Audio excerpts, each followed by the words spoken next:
Acast powers the world's best podcasts. Here's a show that we recommend. What do you do when no one else is watching? What do you do that makes you happy for no reason at all? What are you obsessed with? I'm Leslie Arfin, and I'm a writer, but I'm also a dancer, a painter, a vapor, a dollhouse enthusiast, and basically just an overall hobbyist. My podcast, Filling the Void, is all about what other people are fanatically into. We talk about hobbies, even if you don't have one. Listen to Filling the Void on Tuesdays on the Arios Network and subscribe wherever you get your podcasts. Acast helps creators launch, grow, and monetize their podcasts everywhere. Acast.com.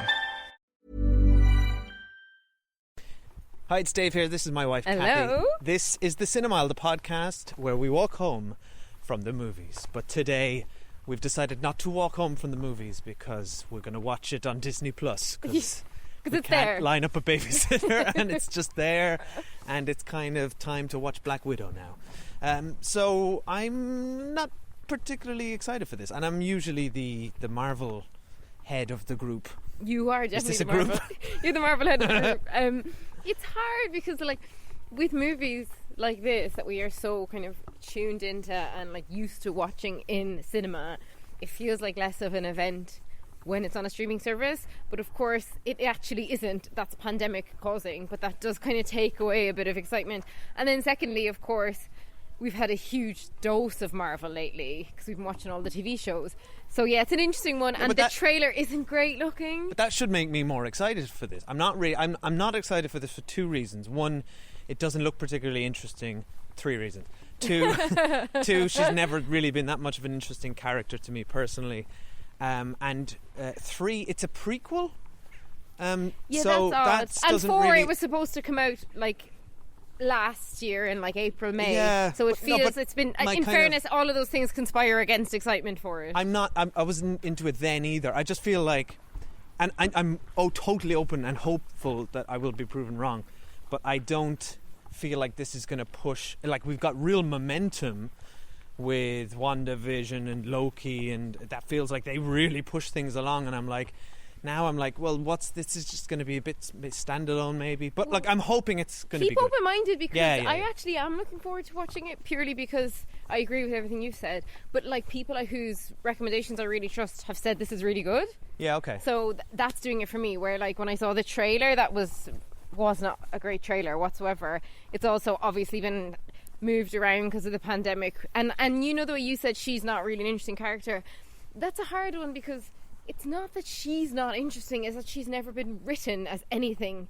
She's been treated very poorly by the movies, the character. Yeah, she's always part of an ensemble rather than being the focus. Exactly, and as you say, it's also a prequel, which does take away a lot of impetus. So there's loads conspiring against it, but people I trust have recommended it, so I'm willing to pay £20 to watch it on Disney Plus and see how it goes. And we are kind of on a bit of a Marvel kick after, just finishing Loki, which we really enjoyed. So, and if you want to watch it, it's a female director, it's a female lead.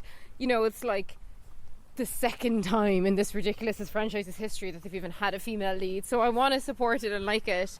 And yeah, I'm sorry, even though it suits us to watch it at home, I'm sorry for the movie that they haven't kind of got the cinematic release they would have liked to have. I'm sorry that we are not executing the premise of our podcast anymore. Exactly, just to walk home from the movies. But hey, we're going to watch it at home at our leisure and then just walk around our neighbourhood and talk about it. And talk about it out loud. It's actually great when you've been sitting down for a few hours and you like want to stretch your legs. It's a great way to talk about the movie you've just watched. Highly recommend. So we're going to go watch it and we will check back here shortly. Okay, bye. Bye.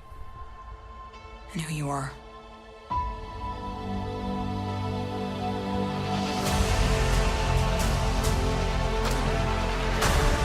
We have to go back to where it all started. Where did you think I was all this time? We have unfinished business. My girls are the toughest girls in the world. I'm sorry. We had our orders and we played our roles. It wasn't real. It was real to me. To me, you were everything.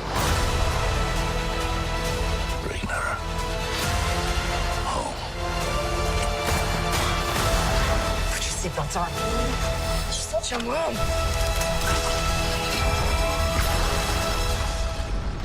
Hi, we're back. We saw Black Widow. Hello. And if it's your first time at the cinema, there will be no spoilers here until we get to Spoiler Street, at which stage we will be spoiling not just this movie, but every preceding MCU movie, right? So if you haven't seen any of the other Marvel movies, presume we might at any stage reference something that happened in them, right? Fair warning. Particularly Endgame, I would say. Yeah. But yeah, oh my god. Actually, sorry. What? Right now, before we get to Spoiler Street for Black Widow, let's set the carpet for we might spoil previous movies at this stage. Yeah, I think that's fair point. game. Yeah. So fair no game. spoilers right now for Black Widow, but spoilers for all other MCU And spoilers movies. for and us. TV shows. You got to say that now. So, oh And my TV god, shows. there's a lot of fine print in this episode. Spoilers for anything in the MCU, but also spoiler for us because we were like, yeah, we turned it on last night and said, oh, we're gonna probably watch it over 2 nights because we're not that bothered and we're a bit tired. Holy smokes! Yeah, we watched holy the smokes, whole thing. Batman! I'm sorry. What? When did you start saying holy smokes? When this movie turned out to be brilliant, it was so funny. Jiminy Jillikers, was it good? It was so not what I was expecting. It was great. Yeah, I'm with you. great. It was really funny. It was a real banger. Which I wasn't expecting from like this very po-faced character. I wasn't expecting the movie to be so humorous. I thought the plot was really interesting. Like, I wasn't expecting the story at all, to be honest. Where it was set in terms of lining up with other Avengers movies, fine, didn't matter to me, but they did it in a relatively interesting way. I think they probably did it at the best point when they could have. We'll get to that on Spoiler Street. And yeah, that surprised me. yeah, it was so funny, and I just said to Dave, like, I'm loving this. And actually, do you know what was interesting about it, and it's actually in part because of when it was set, I guess, it was just completely self-contained, and that's why I'm kind of reluctant to spoil too much for anyone, because I feel like if you've no interest in MCU or you've half an interest and you've seen some of the movies, actually it won't matter at all. Yeah, you could totally jump in. Doesn't matter if you've seen the movies before this, after this. It actually, I would recommend like to show it to someone who hasn't seen an Avengers movie at all and who just likes spy thrillers. But actually, I gotta say, I think what you're describing applies to most of the standalone Marvel movies. That you could actually, for the most part, if you take away the big team-up ones, then you could absolutely say, yeah, watch Guardians of the Galaxy. You Yeah, don't need to have for seen sure. any of the things. Watch Ant-Man. You don't need to see. But a lot of them, I think you might need to have an interest in comic book stuff. But this one isn't really a comic book movie. It's like a spy movie. Yeah, and that's why Marvel as Marvel Cinematic Universe is so interesting, because they pick genres for characters, and then they like if and my then they go dad, with like that. who will have never seen any of those movies, I would say to him, you'd like this. There's actually a bit of a spy it's thriller. an action sci-fi. Yeah. and that's what's so. It's not action sci-fi. It's action spy. But it sits alongside in the same universe where there's a rocket raccoon and a tree person from space, and that's a sci-fi action movie. And they somehow are able to exist in the same screen at times. Yeah. So that's what for me is one of the most impressive feats that they got away with is pulling all that together somehow. And like the cast, Without undermining anything. Like the fact that there are aliens and space things never seems to undermine the grounded reality of this movie. well, but it can't undermine it if this is standalone. yeah, there's no exactly. reference Because to that stuff. they don't really reference it. But there is there. They exist. I just think know? the best thing about this movie for me was actually the cast Yeah, the cast is excellent. and the dialogue. So sorry, we're going through a gate and Kathy's far away. I'm pushing a buggy. The Let's talk about the dialogue cast. was so funny, and the cast was the cast was great, and they had brilliant chemistry. So you've obviously got Scarlett Johansson, who's like a very strong leading lady, right? Yeah. She doesn't do anything in this movie that she hasn't really done in the others, and I don't mean that as a criticism. She's very That's consistent to her character.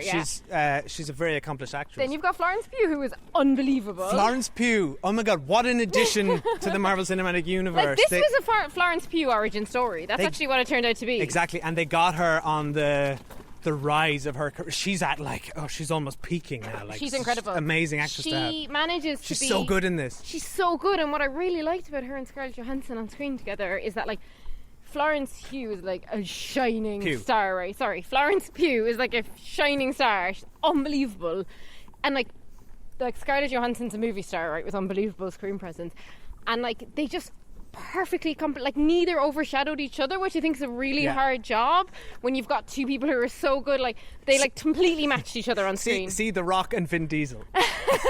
And then unable to share the same screen. And then you had David Harbour and Rachel Weisz, who were just like amazing. They're wonderful. I love watching David Harbour, but I've never seen her be so... Sorry, David I'm just going to correct you on everyone's name. I mean, thank you. I'm terrible at names. And Rachel Weisz, I've never seen her like be quite funny like this, I don't think. I have. I would put her in, like, if you think of the Mummy movies. You know, Can't say I remember them. She's certainly very capable of slots right into a comedy action. She is so good in this, and David Harbour is so fun. The scenes with any of those guys. He's a scene stealer in this. He does steal scenes, but there's one scene where him and Rachel Weisz are kind of ribbing off each other, and like, oh my god, I would watch a whole movie about those two characters. So I'm totally with you. This unit of this 4 characters. This isn't a spoiler because it's in the trailer. They are essentially a family unit. They are core. They're the core part of this movie, and it really works. You start the movie with them and you finish it with them, and it's they play that dynamic. They wring absolutely every bit of comedy they can from that dynamic, but and also it's quite surprising dynamic. It's where the as well. emotion comes from as well, and there is a surprising amount of emotion related to that dynamic. So I was really moved. Like, there was a scene with Scarlett Johansson and Florence Pugh, and I was really crying at it. Like, and I very much always connect with like stories about sisters because I have lots of sisters. But I felt like these two felt like real sisters to me, and I just thought they were amazing. I think we should get to spoilers quickly, but before we do, maybe let's just wrap up our total thoughts on this movie, because I'm with you. I thought this was a real surprise. And it's hard to get surprised by the Marvel Cinematic Universe. It's really surprising. When I think they have really refined a template for their movies. And I think this past year, or 6 months, or however long they've been releasing stuff again, I've been really energized by their TV output for the most part. And this movie now, I'm like excited for the future of Marvel stuff on screen. And I've been consistently surprised by WandaVision, Loki, and now this. So I'm like, I feel like they're not a company that's resting on their laurels when it comes to their output. I've been really impressed, and I just like, this movie was just fun, engaging, exciting. I was cared about the characters. All, as you said, all the new characters felt like I would 100% watch more stuff with them, which we likely are going to see them again, no doubt. I mean, of course we are. It's the Marvel Universe. They'll never go away now that we've met them. Big win for me. And as you say, big recommend to anyone who doesn't know anything about these movies. It's accessible. Yeah, it really is. And okay, let's get to Spoiler Street. So spoilers now for Black Widow and all the Marvel stuff, and every Marvel thing that's ever existed on the face of the planet. So what I'm really interested about this is, so it was set. Whatever. So, it's set between Civil War and Infinity War. Right. So it's when Scarlett Johansson and Captain America and everybody who wouldn't sign the Sokovia Accords went on the run from the government. And what I really liked about that is, because I actually thought, like, oh god, it's going to be set before she's ever even in the Avengers. Same. And I thought that would be too much of a retrofit, like, you've missed your moment to make that movie. Yeah, I thought that was really interesting. Yeah, so I think that was really interesting. And then because also, sorry, when the opening credits, really surprising opening credits relating to like human trafficking, and very grim, very unexpected for this very colourful universe. But they scored that to a cover of Smells Like Teen Spirit, Nirvana, and I just thought, right, well, and it starts with a flashback in like the 1990, I think. So I just assumed we're going to be in the 90s, but actually I guess that doesn't stack up, because I thought she'd be maybe in her like early 20s, early part of her career, you know, something like that. I mean, they can do that, they can CGI anyone now, but no, the setting was really interesting, and it made me slightly more forgiving about when they made it, when they set it. But I also found it really odd because, like, again, spoilers for Avengers Endgame, but she obviously dies at the end of Endgame, which has just made me fundamentally less interested in her as a character for whatever reason. Narratively, like, it just isn't that interesting watching a movie about a character that I already know has died and has never really been interesting. But then, of course, as I said before, Spoiler Street, is this is actually the Florence Pugh origin story. Yeah, and in a way it bugged me, because it's like, you know, that trope where like women in movies only serve to further the plot of a man, like say a woman, she's a murder victim, and then she triggers this thing in a man, and then he goes on a vengeance quest, whatever. It's called fridging or something. There's a phrase for it, isn't There's it? a phrase, and I can't remember what the phrase is, but it's almost like they gave Scarlett Johansson a whole movie where they fridged her, or whatever the word is, so that it could be Florence Pugh's movie. But it also... It's like, what? But Because the end however... credit thing is like, Florence Pugh's going to go extract revenge on... Hawkeye, which is like boring, but anyway. I mean, yeah, that's silly, because clearly that's going to be resolved in 5 minutes. Of course, but at the same time, it's like, okay, but could we not have like existed in a world where both Florence Pugh and Scarlett Johansson were stars in the cinematic universe? It's like, no, we had to kill off one of the women before you could have another one. It's I mean, like, to be fair, they got pretty similar skill sets. You can't really have both. It'd be a bit... But yes, of course you could have both. Sure, fine. Are you saying all the other guys don't have the same skill sets? No, you've got the arrow guy, you got the green guy, you got the hammer guy. Of course you could have, but totally anyway, different. That's like my one gripe about it. But other than that, like, and then just watching the whole movie, all the stuff like the Americans kind of spy vibe stuff, absolutely loved. I loved that moment when like we saw them all as a family unit initially, and we got that it was like the Americans kind of thing. But like, I actually thought they were sisters, and I thought the couple were a couple. And then it's like they get to Russia or wherever, and David Harbour just like dismisses the girls off to like this slave camp. Very surprising. So his whole character was a surprise. It was really. I don't know. Well, I didn't really have much expectations about it, but the idea of him as this, he's so brilliantly written and portrayed, this narcissistic sort of. Soviet superhero who lived in the shadow of Captain America, which is interesting. It's like this. He was playing out his own sort of Cold War with Captain America, as these countries played it out on the global stage.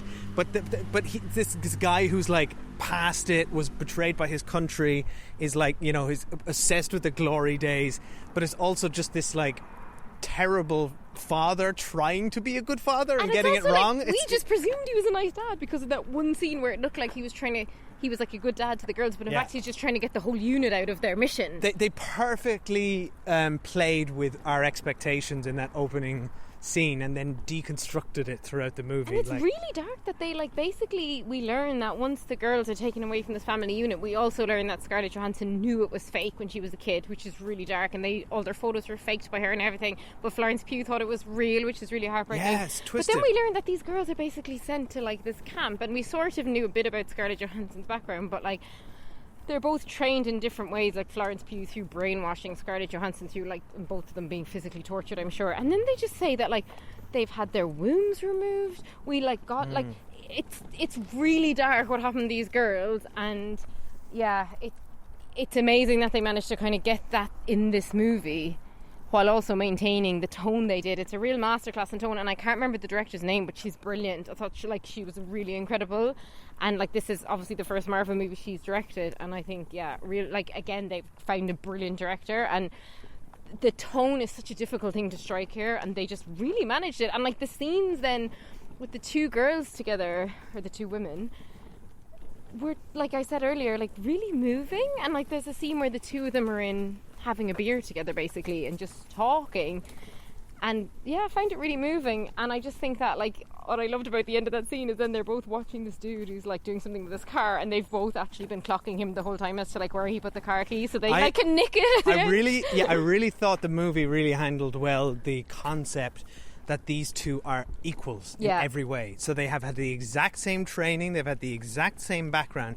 however they had a different perception because of their age on that background, so that they've got kind of, they're at different emotional levels, but that they portrayed that so beautifully in the way in all of the fight scenes where their fight moves were identical. It was like a mirror fighting a mirror, and they were kind of unable to land blows on each other, which is and just as you said, that's illustrative of they both have the same idea of stealing the thing. It's just like that conditioning has created this kind of the same person but on a different emotional wavelength. And it also showed it was much easier to uncondition Florence Pugh because she just needed like a huff of this magic red powder and she was grand again, whereas Scarlett Johansson, I think, took her a lot longer to be a goodie, if I vaguely recall what she did in the other movies. But then it was quite dark because we learned that Scarlett Johansson had basically seemingly murdered a young girl to extract vengeance on Ray Winston, the big bad guy in this movie. And all of this is alluded to in the first Avengers movie, by the way. I think they even name the daughter. Oh, really? Yeah, and the blood in the ledger is a line that's referenced by David Harbour here. That's something that Loki says to her. You've got a lot of red in your ledger. Oh, okay. See, I don't actually remember... I have to say I don't remember the first Avengers movie at all, Yeah, and I don't remember any early They had a stuff lot there. of really good callbacks in here, which kind of made it very consistent, which I liked. Let's talk a bit about the villain, because I think this movie, actually the movie's very like The Winter Soldier, which you didn't really like at the No. time, which is interesting to me because they're actually very similar. You've got characters on the run. There's a masked person who's somebody from their past. It So were turns they out. set at the same time? And we were this is said after that. But that we were and then it's got some secret guy in an air tower controlling everything, and there's But a is it mask Ray reveal. Winston controlling you by his pheromones? I thought Ray Winston was pretty unremarkable in this. fine. He He's was just pretty like- one note. Yeah. He's just playing a bad guy. Considering But that's always the problem with these movies, that they never have great bad guys. certainly one of the least interesting villains, I would say. Although he is quite. I mean, Ray Winston's a good actor, and he was quite menacing, certainly in that last scene. Oh, I thought he was really threatening. He was threatening, Yeah. but not particularly interesting as a villain in terms of his motivations, or So I was a But little then what he underwhelmed does is in so that. dark that I think, like, I still think he's one of the better villains I've seen in this movie. Like, I was intimidated and repulsed by him. Yeah, and he was sinister. Yeah. Certainly, what he did, like the What fact he that did it was to his his own daughter, daughter, is yeah. pretty awful. He turns I mean, her into like basically a kind of super villain who can mirror any fights that like anyone in the Avengers can do. And it was really moving when, after Scarlett Johansson severed her nerve and couldn't smell him anymore, which made no sense, because I was like, could you not just put your fingers over your I know, nose then? right? Like, Just what? like, What's going stick on? a couple things up there, man. I kind of enjoyed that she was like baiting him to hit her, and we didn't quite know what was going on, and then we figured it out. And like, oh yeah, by the way, sorry, but there was an actual face-off scene with her and Rachel Weisz as well that we haven't even mentioned. Yeah, That was which she did. ridiculous. She did in The Winter Soldier as well. Oh right, okay, I don't Yeah, remember yeah. that. So I was like, what is this? For a second it turned into like a bit of a Mission Impossible. But yeah, I really liked at the very end scene when she went back and kind of like rescued Ray Winston's daughter and like put the red smoke and made her whatever. And then all she said is he gone or something? And it was really Yeah. sad. It was like she's been tortured and controlled by her dad her whole life as well. So I really enjoyed the kind of women rescuing women element of it as well. It was just at the very end, the big fights on some of the... Like, it gets a bit. It gets a bit It gets a bit marvelly, marvelly at the end, yeah. for and sure. again, I think it's a shame we didn't see it in the cinema, because I think those scenes would do better in a cinema. Like, because we saw Fast and the Furious a few weeks ago in the cinema, and actually would have probably rather swapped them around. I think this is a better big screen movie. Yeah, although Fast and Furious look good up It there. looked good, as well. but it's not this kind of quality level though. Yeah. So I would have liked to see this in the big screen, but because it's such a small story, which I love, like, it still works at home. Like, what often bothers me about the Marvel movies, it's like always like the end of the world. And I think by virtue of when this is set and we know kind of what happens after it, they could have never made it an end of the world movie. So it's nice that it was just about stopping this one awful man, albeit they were like, he has women everywhere all over the world doing this work. You're right. The stakes. You're right. They are still quite global. They try to make them quite global. Right at but the actually, end, in like one scene, but for she me- presses a button and sees women everywhere. For me, this. I know, right? For me, that was kind of not why the stakes worked. The stakes worked because they were personal. Yeah. Right. They were personal to Natasha and her sister, Florence Pugh's character. I can't remember her name, but that's why it worked, because it had revenge involved. Anyway, yeah, it's absolutely joyous. I was thinking, right? One thing that really tickled me, and we haven't looked up all the fan theories on the internet, and I'm sure this has been mulled over 100,000 times already. But there was an interesting tidbit where David Harbour's character, the Red Guardian, is in prison, and he's like showboating and talking about the time he fought Captain America in the 80s, and he's kind of called on by someone he's arm wrestling, who says, like, that's bullshit, Captain America was frozen then. But that's been running around in my head since we watched it, and I feel like that's deliberate. I don't think he made that up. I think he did fight Captain America in the 80s, and I think that's a story for another time.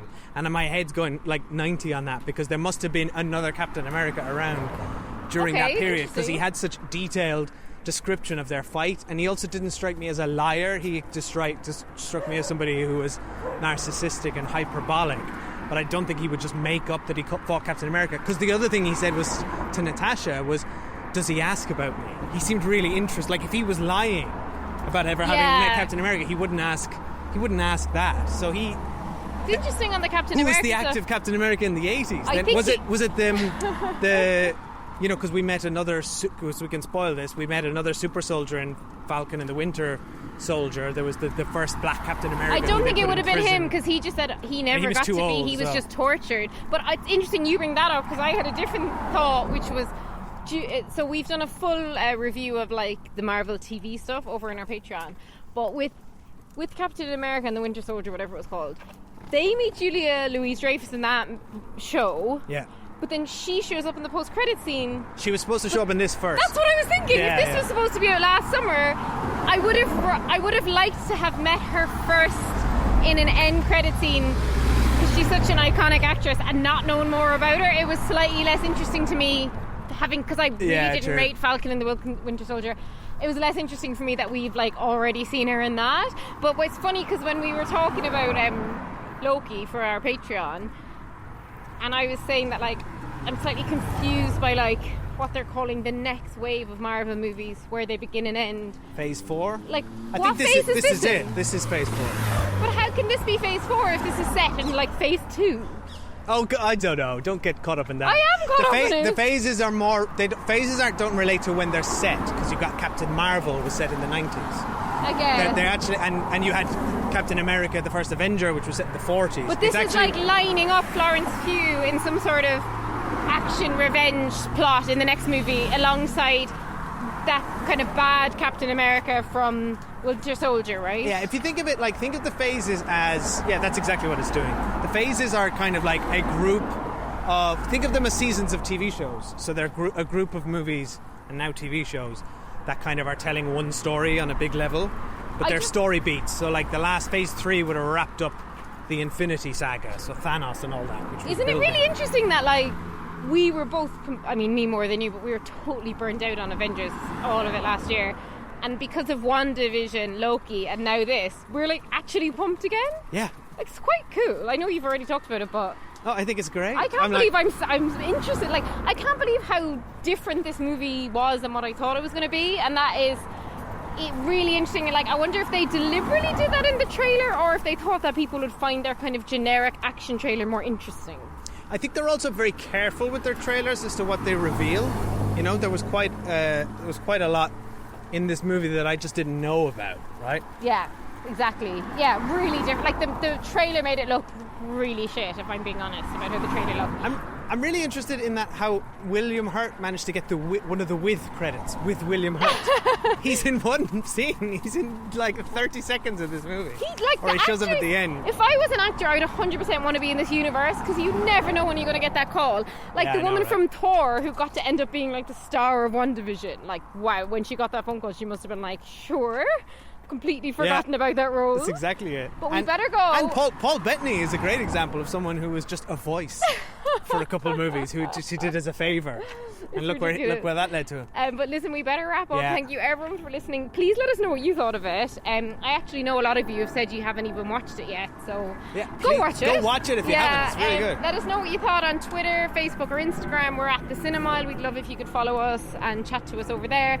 And of course we're on patreon.com/The Cinemile, where we do all our TV chats, including the fact that we just did a huge big Loki spoiler special. Yep, and we just watched Boys in the Hood, and you can vote on our next retro movie watch, which is going to be journalism movies. Yeah, exciting. So head over there. And you can email us, thecinemile@gmail.com. Thanks, guys. Bye.